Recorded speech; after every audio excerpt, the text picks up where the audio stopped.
Vous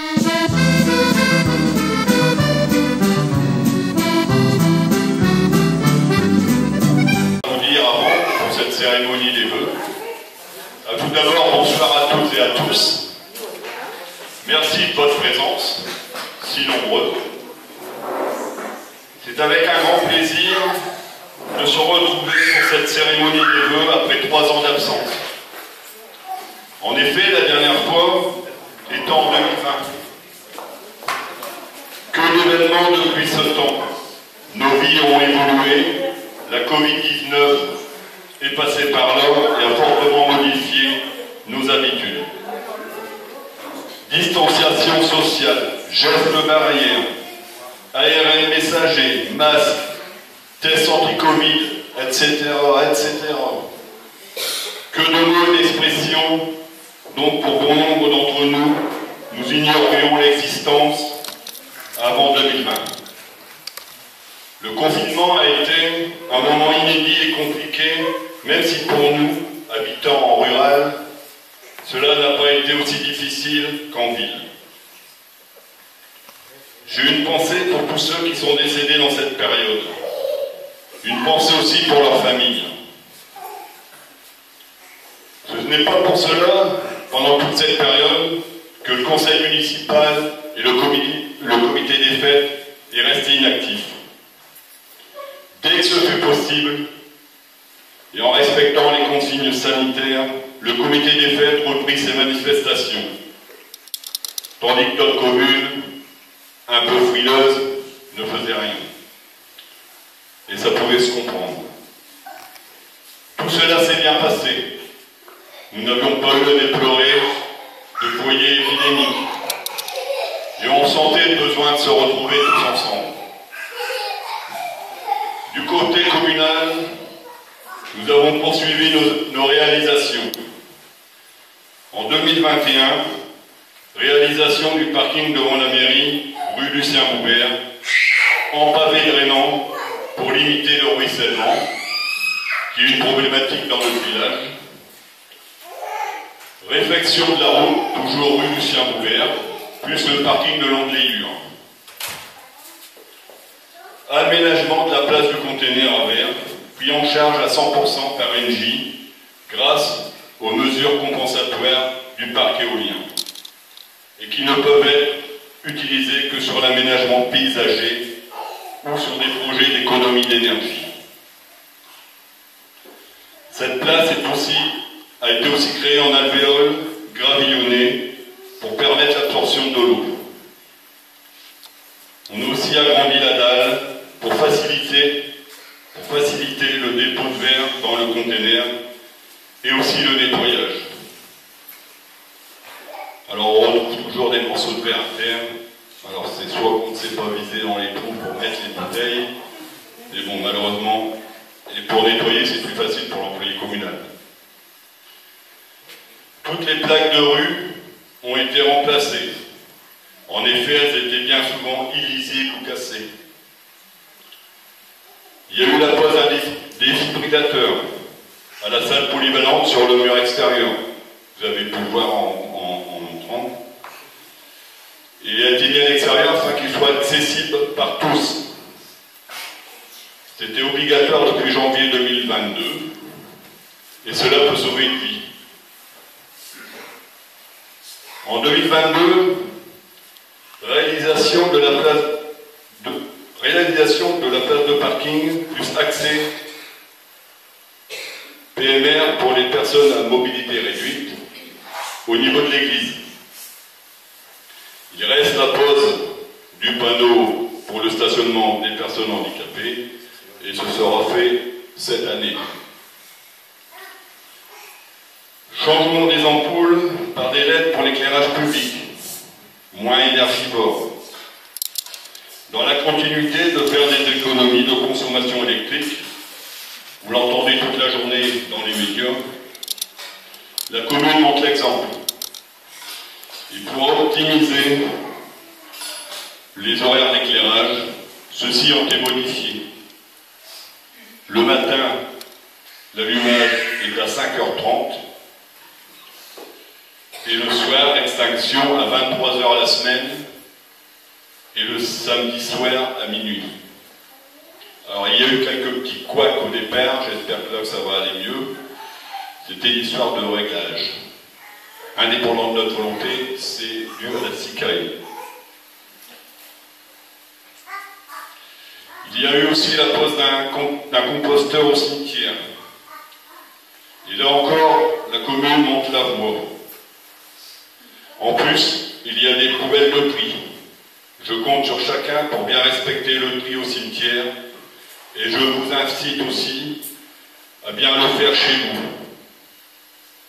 Je vous rappelle que c'est la communauté de communes de la Haute-Saône qui a la compétence et que si nous ne faisons pas d'efforts, la taxe des ordures ménagères va encore augmenter, mais également de nouvelles consignes plus contraignantes.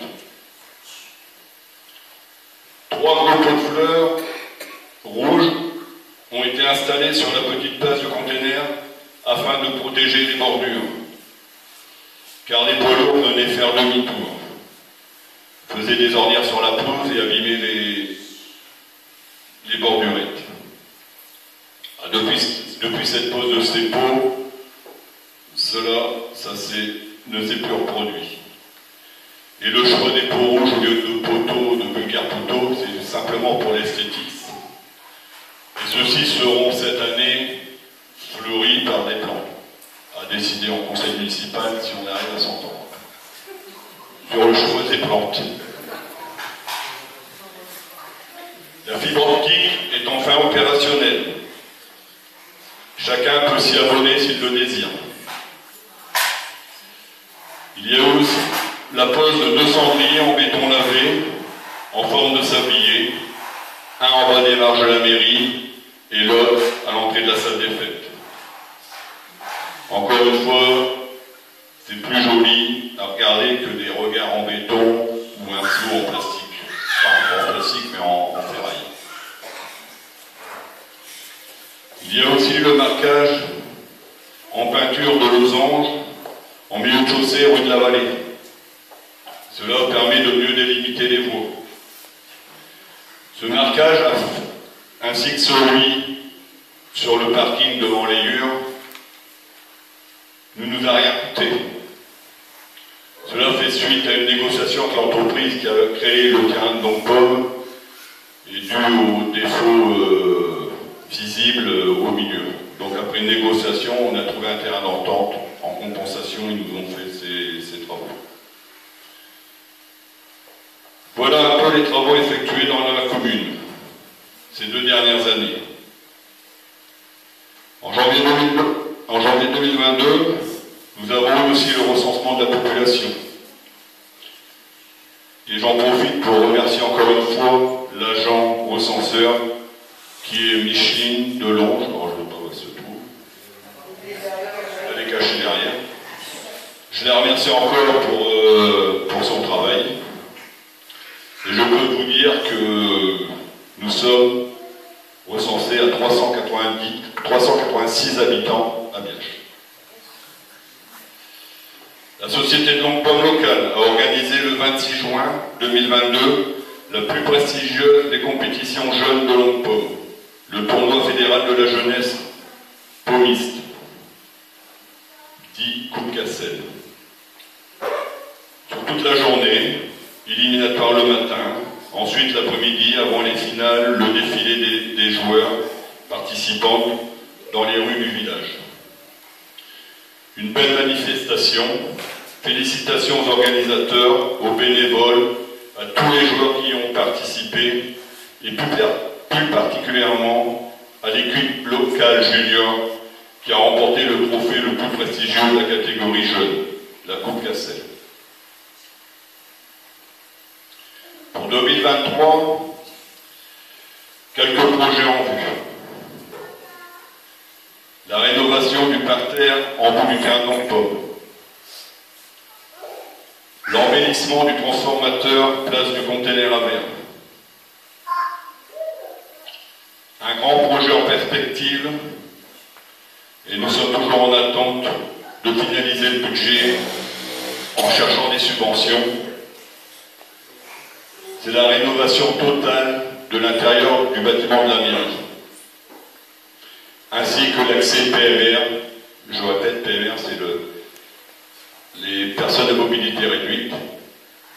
Cela est obligatoire depuis 2017. Nous ne sommes toujours pas dans les normes. Mais cela est dû à une impossibilité au départ de pouvoir faire l'accès à la mairie en tant que telle. Mais comme on a décidé, vu l'ampleur, vu l'état de la mairie, on va pouvoir faire cet accès PMR. Alors, la rénovation de la mairie, je vous ai dit, une rénovation totale, cela va du rez-de-chaussée, donc pour faciliter l'accès aux personnes handicapées, mais également l'étage, qui est l'ancien logement de l'instituteur, à l'abandon depuis plus de 30 ans, si je ne me trompe pas. Et pour ceux qui le souhaitent, je vous invite, vous venez le jour de ma permanence à la mairie, et je vous ferai visiter l'état des lieux. Et vous verrez que ce n'est pas du luxe de pouvoir la rénover. Puis l'électricité, ce n'est pas isolé. Il y a de l'eau, de la moisissure. La toiture s'abîme, il faut la changer. Les cheminées deviennent dangereuses, il faudra les démonter. Donc un gros chantier en perspective.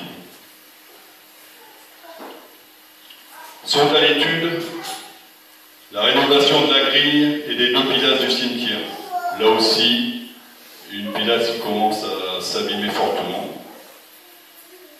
Et pour information, cette grille du cimetière vient d'un don fait par une ville anglaise suite à la Deuxième Guerre mondiale. Les marches de la mairie, enfin les grandes marches, celles du bas, qui commencent fortement à s'abîmer, donc à étudier pour pouvoir les refaire. Suite aux nombreuses inondations, nous allons voir les solutions proposées pour éviter le ruissellement. Alors, comme vous voyez, il y a beaucoup de besoins à Biache. Mais par contre, peu de moyens. Les dotations de l'État baissent d'année en année. Les subventions départementales et régionales également, et parfois mal orientées. Par exemple, si on veut rénover, on aurait fait un logement à l'étage au niveau de la mairie, ce qui n'est pas possible, on aurait pu avoir une subvention à 70%.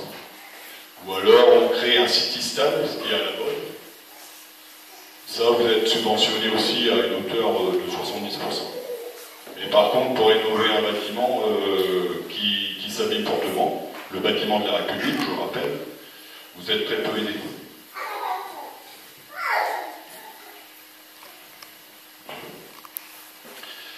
Nous ayons par ordre de priorité. Et sans compter les mauvaises surprises. Comme là, cette semaine, on a reçu un devis de la SOR qui s'occupe du réseau d'eau, d'un montant de 9 375 € pour la mise en sécurité de l'installation du réservoir et du surpresseur qui se trouve à la maisonnette. Et ce devis s'ajoute à celui qu'on a reçu il y a un an pour le changement du modèle de télégestion, du fait qu'Orange change les systèmes, donc voilà. Donc pour un montant de 4 000 €, vous voyez, sur 2 devis, on est à 13 000 €. Avant de conclure, j'ai quelques remerciements à faire. J'aimerais remercier notre secrétaire de mairie, Madame Injos Muriel, qui s'excuse de ne pas être présente aujourd'hui, dont le travail est indispensable et qui va même au-delà de ses fonctions. Notre employé communal, ici présent, Grégory, dans son dévouement. Je voudrais remercier les associations, la Société de l'Homme Pauvre, mais également la chorale des Joyeux Troubadours. Et au regret de vous annoncer la dissolution de celle-ci. En effet, le chef de chœur, Théa Caveau, ainsi que son mari John, sont repartis dans leur pays natal. Et de ce fait, l'association prend fin. Je voudrais les remercier, ainsi que les chanteurs du groupe. Ils sont là à chaque cérémonie du monument pour venir chanter l'hymne national, qui est plus sympa que de mettre une bande son. Mais également, il y a déjà quelques années, l'organisation de concerts, de spectacles musicaux dans cette salle. Et aussi, par moment, après le monument, lors du pot de l'amitié, nous chanter quelques chansons. Donc, le château de la Maisonnette a de nouveaux propriétaires, pour votre information. Et, alors, je le précise, je ne vais pas vous annoncer tous les changements de propriétaires dans le village, mais le château de la Maisonnette est quand même atypique, et c'était bon de le savoir. Je voudrais remercier également les conseillers municipaux pour leur bénévolat, notamment lors de travaux dans la commune.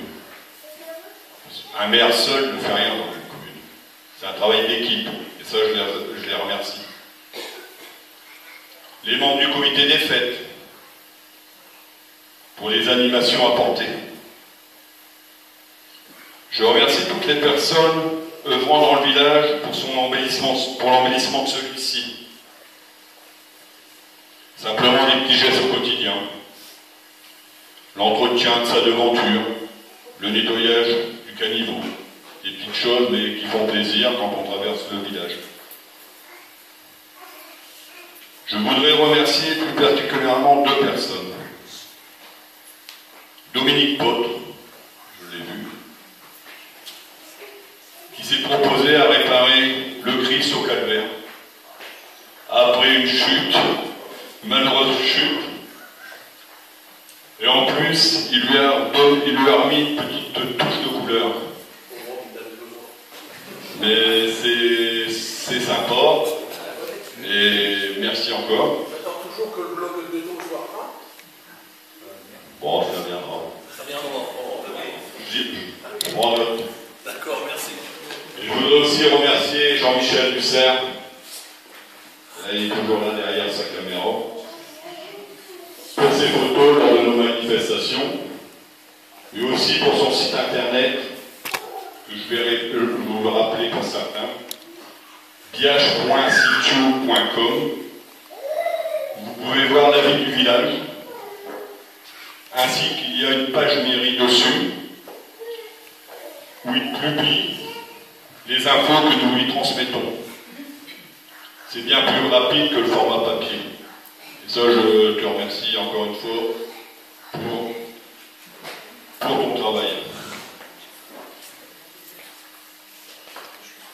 Je souhaite que le bien vivre à Biache ne soit pas une réalité, soit une réalité,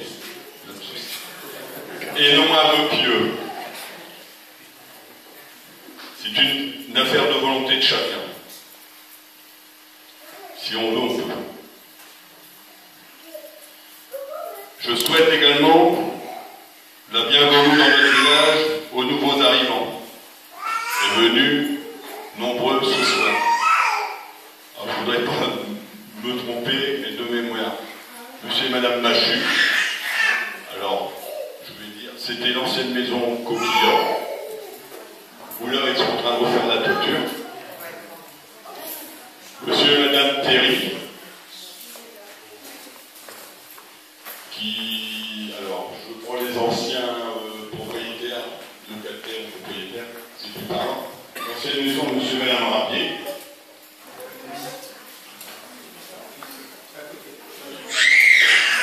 Et Monsieur et Madame Catherine, qui habitent rue d'Avarleux et qui ont repris la maison de Madame Cellier.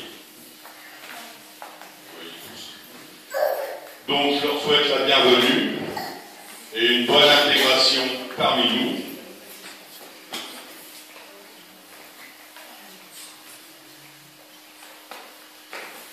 J'en termine. Alors donc au nom du conseil municipal et du comité des fêtes, je vous souhaite une bonne et heureuse année. Merci de votre attention et je vous convie à prendre le verre de l'amitié. Merci.